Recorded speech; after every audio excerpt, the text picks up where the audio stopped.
Welcome back to Boruto Anime. This is episode number 27. This episode is called A Shinobi Battle of Friendship. Yep. We're kind of continue. It picks up right where the last episode leaves off, where we see Kagura. Yeah, that's the guy's name. Boruto, Shikadai, Inogen, Iwambi. Pretty much like a lot of the male cast members of the show. Even Mitsuke, yeah, it seems like I would say almost all the main ones basically go out to rescue Dekai, who had been kidnapped at the end of the previous episode. And Bart now, Kagura wants to go ask the Mazakage, Chotaro, for assistance. Barthel's like, no, let us handle this. If the adults get involved, it will cancel the field trip, and Bart doesn't want that to happen. Okay, fine. So they go out by themselves. They confront the gang. The leader, basically, I don't remember the guy's name. He reveals like he surrounds them with the Crimson Mist Jutsu, which basically puts a mist around the whole area and prevents any noise getting out. So they all get into a big brawl. Of course, everyone gets a chance to show up. Their great moves. Like Inogen doing the Super Beast Scroll, and Shikadai for some reason does not do the Shop Rasa's Jutsu for some reason. I don't know why. It's just so odd that he doesn't do that. They do some fighting. Boruto shows off the Shadow Clone Jutsu. Mitsuke surprisingly doesn't do much of anything in this fight. He's not seen doing anything, surprisingly. Not really, no. Iwambi does a little bit, but not really very much. I mean, the only ones who actually do anything are just Inogen, Kagura, and Boruto. They're the ones who actually show up any actual moves. And they take a good chunk of them. And it turns out the sword Kagura is carrying is a wooden sword. Which is odd, the fact he's carrying a wooden sword. Yeah. And he does humiliate the leader by sort of slicing off his pants. Like slicing his belt, causing his pants to drop, which is so funny. And then Iwami just lays him out with a big haymaker. And they all pretty much get away. Of course, D-Guy basically already got himself out of there, so he really wanted to jump in. So they all just go back to the hotel. And then they go play some cards. Even though Kagura didn't want to do it first, he just kind of dragged into it. They have a fun time playing cards, and this episode kind of ends with Boruto. Well, there's a couple other things. Boruto was called constantly by Sadama to do an evening roll call. And that's kind of where their plot ends. Shino, Anko, and me decided to have a conversation. So I have sort of a small dinner conversation on a boat for some reason. Yeah, I don't know why. They're discussing a peace treaty and preventing a war from happening. Yeah, the whole concept of an actual war happening in the peacetime is kind of odd, but they're trying to prevent it. And me says she initially were kind of didn't want to sign a peace treaty, but they would support it definitely.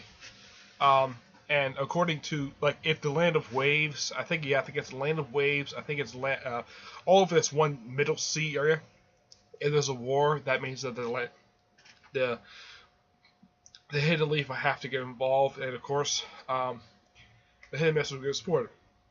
And apparently, this is something really ingenious with her. I didn't know this. Apparently, she could control her inner chakra, so where she could appear she's not drunk, despite the fact she was drunk. And then she formed some special hand sign and just made her like, oh, she's no longer drunk. Yeah, I don't know how in the world, what kind of move this is. But yeah, it's a fun little scene. Yeah, and Uncle's like, yeah, this is cool stuff that Kanochi can do. Kanochi just to term for female ninja. Yep. It's a nice little scene. But me just wants to take him on the nightlife, which is fine. Chotaro shows up for one scene, and Kagura basically talked to him for a little while. He says, "I'd like to take the candidate test for your sword," and as far as I can tell, Chodro doesn't say yes or no. He doesn't. He doesn't say it in the episode.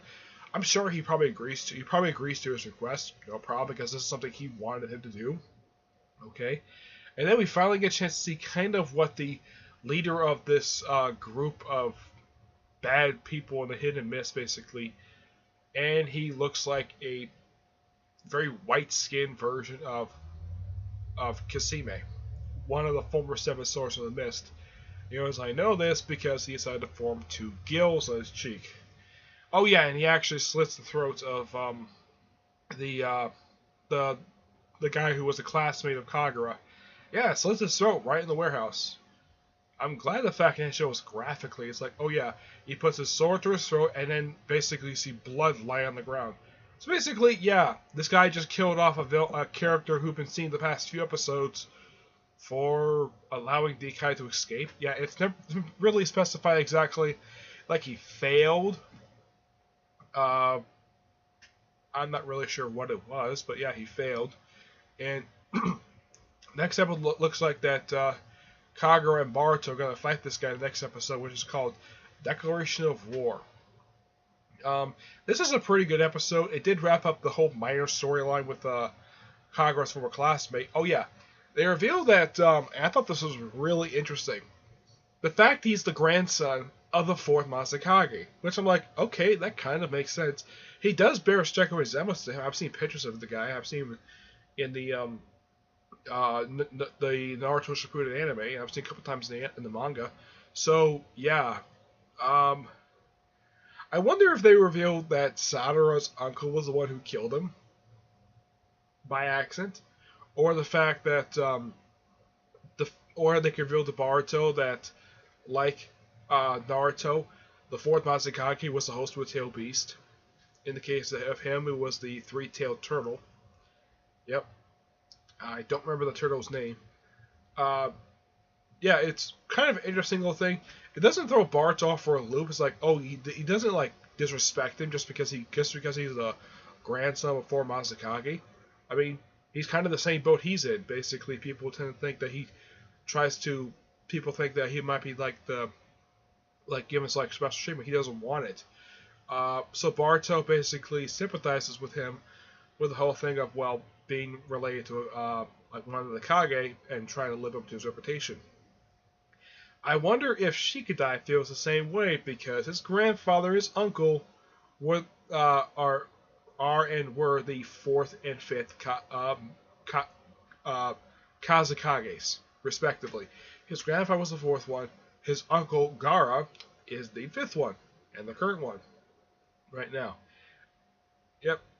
I'm a little surprised they didn't exactly tell that. I mean, yeah, he's part of the Nakara clan. He's the heir to it because his father's like the current head of it, because his grandfather got killed off during the Fourth Great Ninja War.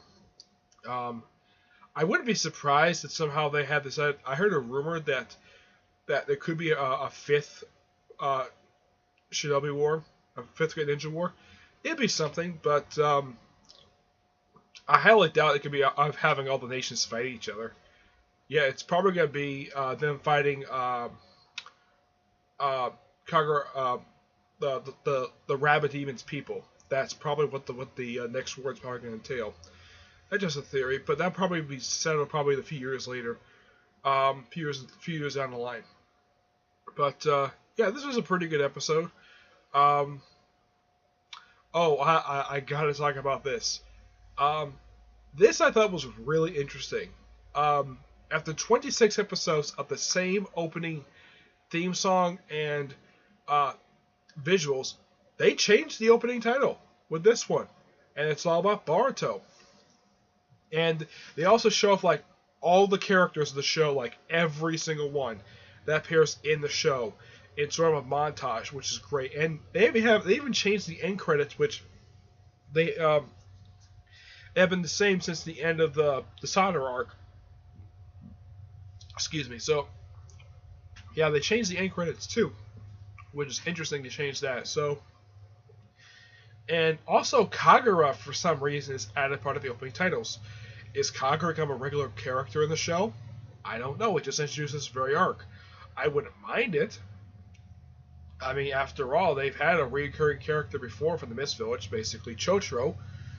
He's popped up a few times on Shippuden along with me, the fifth Masakage. Yeah. No, I keep wondering though, because she controls air chakras alcohol, maybe she used that to control her weight because she put on weight over the years. Not as much as Anko, but yeah, she put on weight.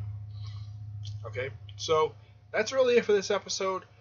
Stay tuned for next week. Will be episode 28, A Declaration of War. Yep. But until then, I will see you there. Bye.